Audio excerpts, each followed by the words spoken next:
నమస్కారం. సన్మార్గానికి స్వాగతం. ఆహార భయ నిద్ర మైథునాలు అన్ని జీవులకు సామాన్యం. అంటే ఆ బ్రహ్మ పిపీలికాది పర్యంతం ఉన్నటువంటి 84 లక్షల జీవరాశులకు ఈ 4 తప్పనిసరిగా ఉంటాయి. అంటే జీవించి ఉండడానికి ఆహారం తీసుకోవడం, దేన్నైనా చూస్తే భయపడడం, ఆ తరువాత నిద్రపోవడం, సంతానోత్పత్తి కోసం మైథునం, ఈ 4 అన్నిటికీ సామాన్యం. ఇటువంటి నిద్రని ఒక దేవతా స్వరూపంగా ఆరాధించేటటువంటి ఒక సంప్రదాయం సనాతన ధర్మంలో ఉంది. ఇదేమిటండి, నిద్రని ఇప్పుడు మనం దేవతగా అనుకుంటామా? ఎక్కువగా నిద్ర వస్తే అనవసరంగా నిద్ర వచ్చింది, నిద్ర పనికిరాంది, నిద్ర పోకూడదు, ఎప్పుడు మేలుకుని ఉండాలి అని నిద్రనేదో పనికిరాని వస్తువుగా మనం పక్కకి పెట్టేటటువంటి సంప్రదాయం ఉంది. కానీ వాస్తవానికి నిద్ర కూడా జగన్మాత యొక్క ఒకానొక వైభవాల్లో ఒకటి. అందరు జీవుల్లోనూ ఆ దివ్య శక్తి, ఆదిపరాశక్తి అనేక రూపాల్లో ఉంటున్నటువంటిది నిద్రారూపంగా కూడా ఉంటుంది. నిద్ర అనేటటువంటిది మనం తప్పనిసరిగా అనుభవించవలసినటువంటి ఆవశ్యకతల్లో ఒకటి. ఎందుకు అంటే పగలంతా శరీరం అలసిపోయి శ్రమపడి ఇంతకన్నా ఏమీ చెయ్యలేను అనేటటువంటి స్థితిలో ఉన్నప్పుడు దానికి కొంత విశ్రాంతినివ్వాలి. కానీ మానవులకి అంతటి విచక్షణ ఎక్కడుందండి? ఏదన్నా అవసరం అనుకుంటే ఎన్ని గంటలన్నా మేలుకొని ఉంటాం, లేదంటే ఎన్ని గంటలన్నా నిద్రపోతాం. అంతేగాని సమయానికి నిద్రించటం కానీ, సమయానికి తగినట్టుగా మేలుకుని ప్రవర్తించటం కానీ, ప్రకృతికి అనుగుణంగా చేయడం అన్నది తెలివితేటలు అనేవి కలిగినటువంటి మానవుడు చేయడం మానేశాడు చాలా కాలం క్రితమే. అందువల్లే అనేక రకాలైనటువంటి అనారోగ్యాలకు లోనవుతూ ఉన్నాం. మానవులు ఎలాగూ బుద్ధి, దానికి తోడు బుద్ధి ఉండడం వల్ల ఆలోచన ఉన్నప్పుడు దాన్ని ప్రకటించడానికి మాట, ఇవన్నీ ఉన్నాయి గనక తమ ఇచ్చ వచ్చినట్టు ప్రవర్తిస్తారు. ఈ శరీరం అనబడేటటువంటి భగవంతుడి చేత మనకి ప్రసాదించబడిన అద్భుతమైన యంత్రం ఏదైతే ఉందో దాన్ని నిర్లక్ష్యం చేస్తారు. కనుక నిద్ర పొమ్మని గుర్తు చేస్తూ, విశ్రాంతి తీసుకోమని గుర్తు చేస్తూ ఉంటుంది మనలోనే ఉన్నటువంటి ఒక శక్తి. ఆ శక్తికి నిద్రారూపంలో ఉన్నటువంటి దేవతగా మనం భావించటం ఉంది. నిజం చెప్పాలంటే స్తోత్రవాంగ్మయంలో మొట్టమొదట వచ్చినటువంటి నిద్రా సూక్తమే. అంటే బ్రహ్మదేవుడు నిద్రని స్తుతించాడు. దీనికే రాత్రి సూక్తము అనే పేరు కూడా ఉంది. ఈ రెండింటినీ పక్క పక్కన పెట్టి చూస్తే మనకి ఏమర్థం అవుతోంది?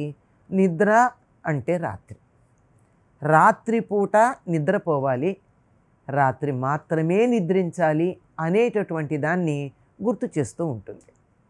యోగ నిద్ర ముద్రితుడైనటువంటి శ్రీమన్నారాయణుణ్ణి మేల్కొల్పాలి అంటే ముందు నిద్రని ప్రార్థించాలి. అమ్మా, నువ్వు కొంచెం పక్కకి తప్పుకో, శ్రీ మహావిష్ణువు మేలుకుంటాడు, నేను చేసేటటువంటి విన్నపం వింటాడు, నాకు అనుగుణంగా ఏం చెయ్యాలో సూచనలు ఇస్తాడు, మధు కైటవులను ఏ విధంగా వధించాలో, వారి బాధ నుండి ఏ విధంగా తప్పుకోవాలో నాకు తెలియచేస్తాడు అని చెప్పి బ్రహ్మదేవుడు మొట్టమొదట నిద్రాసూక్తంతో నిద్రాదేవిని ప్రార్థించాడు. ఆ నిద్ర అన్నది ఎంత అవసరమో, నిద్ర మేలుకొనడం ఎంత అవసరమో, ఆ రెండింటి యొక్క ఆవశ్యకతలు మనకిక్కడ తెలియచెప్పడం జరుగుతూ ఉంది. ఈ నిద్ర 4 స్థాయిల్లో ఉంటుందని చెప్తారు. జాగ్రత్త, స్వప్న, సుషుప్తి, తురీయ అవస్థలు. జాగ్రత్త అంటే మేలుకుని ఉండడం, అంటే పూర్తిగా మేలుకుని ఉంటాం. ఆ తరువాత స్వప్నం, నిద్ర పోబోయే ముందు కలలు వస్తూ ఉంటాయి. అంటే పూర్తిగా గాఢ నిద్రపోతే కళలు రావండి. గాఢ నిద్ర కన్నా ముందు వస్తాయి కళలు. కళలు రానటువంటి స్థితిలో ఉండేటటువంటి దాన్ని సుషుప్తి అంటారు. అంటే చాలా గాఢంగా నిద్రపోతున్నాము అని. సరే, ఇది దాటాక ఉండేటటువంటి తురీయ అవస్థ, అది యోగులు మొదలైనటువంటి వారికి సంబంధించింది, మనకి సంబంధించింది ఇదే. ఈ నిద్రని ఎదుర్కొనే సందర్భంలో మరొక స్థితి వస్తుంది. దీన్ని తంద్ర అంటారు. తంద్ర అంటే కునికిపాట్లు పడడం. మనం ఇలాగే కూర్చుని ఉంటాం, అవతల వాళ్ళు మాట్లాడుతూ ఉంటారు. ముఖ్యంగా క్లాసులో కూర్చున్నటువంటి విద్యార్థులు కానీ, ఏదైనా సభలో విసుగ్గా ఉన్నటువంటి ఉపన్యాసం వింటున్నటువంటి ప్రేక్షకులు కానీ, శ్రోతలు కానీ పొందేటటువంటి అవస్థ తంద్ర. ఇలా కూర్చునే ఉంటారు, అలా కునికిపాట్లు పడుతూ ఉంటారు, మళ్ళీ కళ్ళు తెరుస్తూ ఉంటారు. వీళ్ళు నిద్రపోతున్నారు అని అనుకోవడానికి వీల్లేదు, అట్లా అని మేలుకుని ఉన్నారని చెప్పడానికి కూడా వీల్లేదు. ఇది చాలా ప్రమాదకరమైనటువంటి స్థితి. నిద్ర వల్ల వచ్చేటటువంటి విశ్రాంతి రాదు, అలాని మేలుకున్నందువల్ల వచ్చేటటువంటి ప్రయోజనం కూడా ఉండదు. ఈ రెండూ లేకుండా ఉండేటటువంటి స్థితి. ఇది లేకుండా ఉండాలి అంటే ఆ నిద్రాదేవి మనని అనుగ్రహించాలి. నిద్రాదేవి అనుగ్రహించాలంటే ఆవిడ ఏ రకంగా మనని ఉండమని చెప్పిందో ఆ విధంగా ఉండాలి. ఎలా ఉంటాం అంటే, నిద్రపోవడానికి అనువైనటువంటి సమయం రాత్రిపూట, చీకటిగా ఉన్నప్పుడు మాత్రమే. అందుకే మన వాళ్ళు చెప్తూ ఉంటారు, ఆ సమయంలో కొన్ని రకాలైనటువంటి చీకటి కనుక ఉన్నట్టయితే కొన్ని రకాలైనటువంటి హార్మోన్లు శరీరంలో విడుదలవుతాయని, దానివల్ల సుఖమైనటువంటి నిద్ర పడుతుందని చెప్తారు. నిజంగా మనం ఏదైనా సరే మనకు అందుబాటులో ఉన్నంతకాలం దాని విలువ తెలుసుకోమండి. లేనప్పుడు మాత్రమే దాని విలువ తెలుస్తుంది. అందుబాటులో ఉంటే ఉంది కదా, ఓ పక్కన ఉంటుంది, అలా ఉండని, అవసరమైనప్పుడు ఉపయోగించుకుందాం అని నిర్లక్ష్యంగా చూస్తూ ఉంటాం. ఎప్పుడైతే లేదో ఒక్క క్షణం లేకపోయినా కానీ మనకి దాని విలువ తెలుస్తుంది. నిద్ర ఏముంది, చదువుకునే రోజుల్లో ఎక్కువసేపు నిద్రపోతున్నావు, ఎప్పుడు నిద్రైనా తెల్లవారుజామున లేవే అని పెద్దల చేత 100 సార్లు అనిపించుకున్నటువంటి వాడే పెద్ద అయిన తర్వాత నిద్ర పట్టట్లేదు అని బాధపడడం చూస్తాం. ఈ నిద్ర పట్టకపోవడానికి అనేక రకాలైన కారణాలు ఉంటాయి అనుకోండి. అంటే ఎక్కువసేపు అతిగా అలసిపోవడం, లేదా ఎక్కువ విశ్రాంతి తీసుకోవడం, తగినంత శారీరక శ్రమ లేకపోవడం, వీటితో పాటుగా అనారోగ్యం. అంతకు మించి ఈ కాలంలో మనకి అత్యధికంగా కనపడుతున్నటువంటి కారణం ఏమిటి నిద్రలేమికి అంటే, మన వాళ్ళు ఏం చెప్తారు, స్క్రీన్ టైం అని ఆంగ్లంలో చెప్తున్నారు. అంటే ఎక్కువసేపు చేతిలో ఉన్నటువంటి ఉంది కదా చిన్నది, మన సమయాన్ని మొత్తం మింగేస్తూ ఉంటుంది, సెల్ ఫోన్. దాన్ని చూస్తూ ఉండడం కానీ, వింటే పర్వాలా, చూస్తూ ఉండడం కానీ, టెలివిజన్ని చూస్తూ ఉండడం కానీ, ఏదైనా ఎలక్ట్రానిక్ తెర వంక ఎక్కువసేపు కనుక చూసినట్టయితే నిద్ర దూరం అవుతుంది. కారణం ఏమిటంటే, వాటి నుండి వచ్చేటటువంటి వెలుగు కిరణాలు, ట్యూబ్లైట్ నుండి వచ్చేటటువంటి వెలుగు కిరణాలు రాత్రి అనేటటువంటి భావన లేకుండా పగలు అనేటటువంటి ఒక భ్రమని కలిగిస్తాయి. పగలు అనే భ్రమ కలిగేటప్పటికీ శరీరంలో ఉద్భవించవలసినటువంటి ఆ నిద్రకి కారణమైన హార్మోన్లు విడుదల కావు. దానివల్ల నిద్రలేమి అన్నది వస్తుంది. ఇది ఎంత భయంకరమైనటువంటి విషయం అండి. దానికోసం మందులు వేసుకోవడం, తాపత్రయపడడం, అనేక రకాలైనటువంటి ఇతర అంశాలని పాటించటం, ఇవన్నీ చేస్తూ ఉంటారు. కానీ ఒక్క చిన్న పని చేస్తే ఎంత బాగుంటుంది. పగటిపూట నిద్రపోకుండా ఉండి పెందరాడే పడుకోవడం కొద్ది రోజులు అలవాటు చేసుకుని, ఎక్కువసేపు ఆ ఎలక్ట్రానిక్ తెరని చూడడం తగ్గించి, అది కూడా సాయంత్రం 7 గంటలు 8 గంటల తర్వాత మానేస్తే ఓ 2 గంటలు దాని నుంచి దూరంగా ఉన్నట్టయితే నిద్ర పడుతుంది. ఇదంతా ఇలా ఉంటే నిద్రని మనం ఎందుకు అత్యవసరమైనటువంటి విషయంగా చెప్పుకుంటున్నాం అంటే, మనకెప్పుడు నిద్రపోవాలో తెలియని పరిస్థితి. అదే కదా ఇంతసేపు నిద్ర లేకపోవడానికి కారణంగా చెప్పుకున్నాం. లోపల నుంచి మనందరి మీద ఎంతో ప్రేమ కలిగినటువంటి జగన్మాత నిద్రారూపంలో మనలో ఉంటుంది. ఉండి శరీరం అలసిపోయింది, కొంచెం విశ్రాంతినివ్వు అని చెప్తుంది.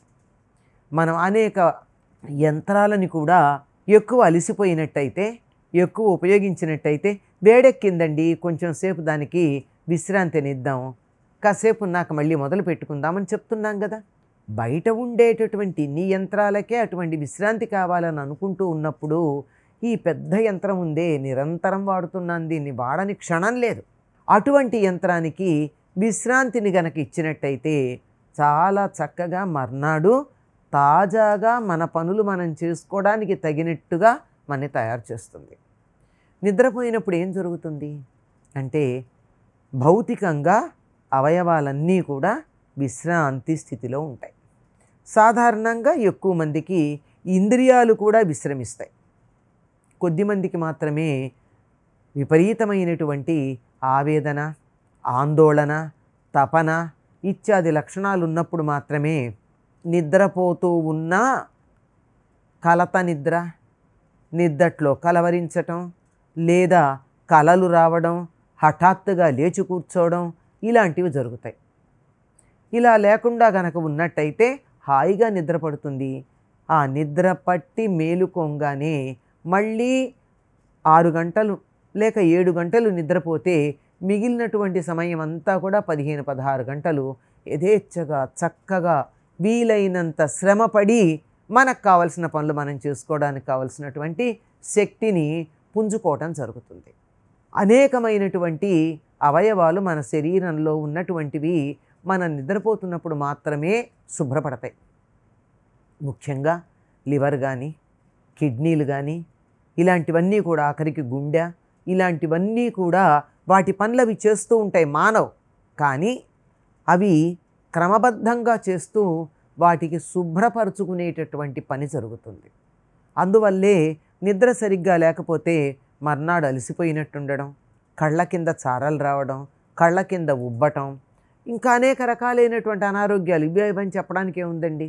ఎక్కువగా నిద్ర లేనటువంటి వాళ్ళకి ఏం జరుగుతుంది, రక్తపోటు వస్తుంటుంది, చక్కెర వ్యాధి వస్తుంది, అనేక రకాలైనటువంటి హృద్రోగాలు వస్తూ ఉంటాయి, ఇంకా అనేకమైనటువంటి వస్తూ ఉంటాయి. వీటన్నింటినీ నీకు నీ శరీరం తట్టుకోలేకుండా ఉన్నది కనుక నువ్వు విశ్రాంతి తీసుకొని మనలో ఉన్నటువంటి జగన్మాత కన్న తల్లి బిడ్డని పడుకోమని చెప్పినట్టుగా మనందరికీ నిద్ర అన్న రూపంలో మనకి హెచ్చరికలు చేస్తూ ఉంది. కనుక నిద్ర తప్పనిసరిగా అవసరమైనటువంటిది, ప్రకృతి సహజమైనటువంటిది. ప్రకృతికి అనుగుణంగా మనం జీవించినంతకాలం ఆరోగ్యంగా ఉంటాం. ప్రకృతి నుండి దూరంగా వెళ్ళినట్టయితేనే సమస్య. రాత్రిళ్ళు మేలుకునేటటువంటి వారందరికీ వచ్చే అనారోగ్య సమస్యలు మనకి తెలుసు. పగలు మేలుకోవాలి, రాత్రి పడుకోవాలి, ఇది ప్రకృతి నియమం.